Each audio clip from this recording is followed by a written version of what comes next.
भगत सिंह, आज तुम किस हालत में हो? मैं तुम्हें देखकर हैरान हूँ।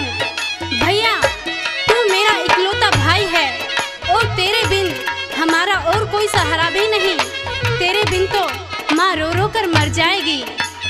बहन, आज तेरे भाई भगत सिंह को आजादी का जुनून चढ़ा हुआ है और कहते हैं बहन कि दर्द की शिकायत तो नामर्द किया करते हैं, दर्द की शिकायत तो नामर्द किया करते हैं और मर्द तो दर्द को भी खरीद लिया करते हैं। बहन, पहले मेरी बात सुनिए। सुनाइए भैया।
भगत सिंह से जाइए। बाकी नरमात्मा हो से मत ना घनी सतइए। बाकी नरमात्मा हो से मत ना घनी सतइए। हे मत ना रुदन मचइए सुन के, हे मत ना रुदन मचइए सुन के, मत ना रुदन मचइए सुन के रे भाई की बलिदानी। अंग्रेजों को सबक सिखाता है बड़े मुसीबत ठानी। अंग्रेजों को सबक सिखाता है बड़े मुसीबत ठानी।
आजादी ने ब्याह के लाऊं, ए आजादी ने ब्याह के लाऊं, आजादी ने ब्याह के लाऊं बने घर की दुल्हन रानी। इसी दुल्हनिया ना चाहिए जो बन जा खत्मो खानी। इसी दुल्हनिया ना चाहिए जो बन जा खत्मो खानी।